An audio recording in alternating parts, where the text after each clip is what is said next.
BFM Business. L'émission 100% placement. BFM Patrimoine. Cédric Decoeur. Allez, pour entamer cette deuxième heure, on file tout de suite sur les marchés. Retrouver Thibaut François. Bonjour Thibaut.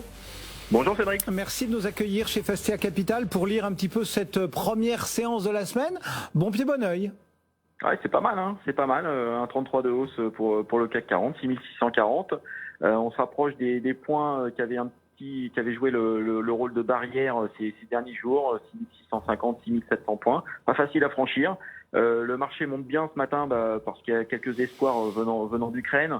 A priori, un statut neutre sera envisagé pour l'Ukraine dans les prochains jours. Donc les discussions continuent à avancer entre Ukrainiens et Russes. Donc ça, c'est plutôt de nature à rassurer le marché.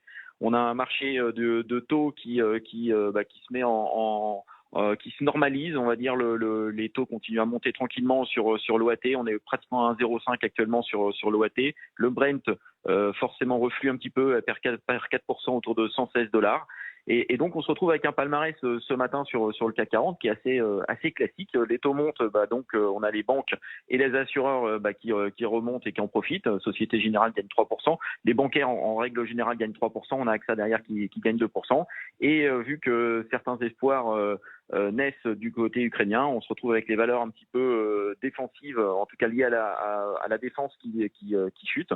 Thales repère 1,5. On a aussi Bouygues qui perd 1,5 avec une dégradation ce matin sur Bouygues, et les valeurs, on va dire, plus liées à la croissance qui baisse à cause des taux qui remontent tranquillement, et donc STM et Dassault Systèmes, donc dans les valeurs technologiques, qui perdent 0,7%.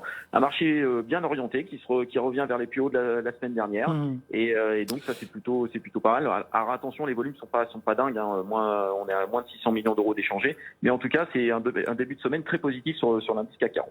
Voilà donc pour la première lecture que vous nous proposez. Si on rentre dans le détail de quelques valeurs, vous vouliez jeter un œil sur Orpea et Corian.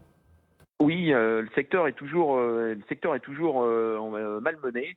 Ce matin, encore quelques informations ce matin, notamment venant de l'État qui devrait saisir la justice et demander la restitution de certaines dotations publiques à Orpea. On est toujours suite à l'affaire sortie du livre sur les fossoyeurs. Orpea était sous pression, grosse pression ce matin, avec moins 6% pratiquement. Là, elle revient en territoire positif sur le dossier Orpea. Très très difficile d'avoir une lecture limpide du dossier Orpea aujourd'hui. Forcément, le risque d'image a été attaqué ces dernières semaines, ces derniers mois.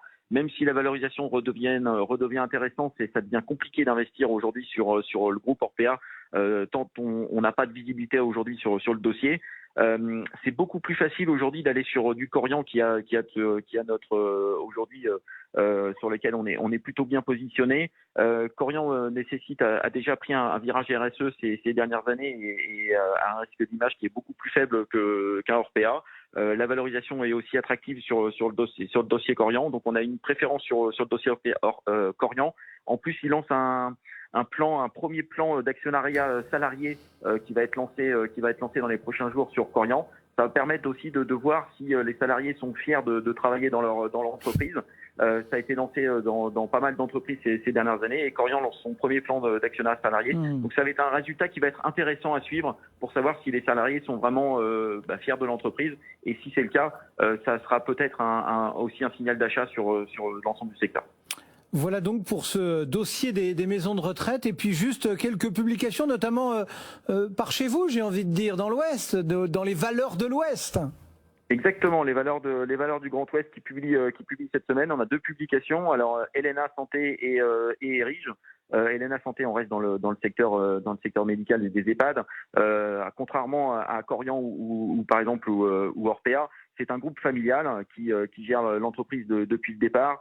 Les salariés sont déjà rentrés au capital. Il y a un plan RSE qui avait été déjà lancé depuis de nombreuses années.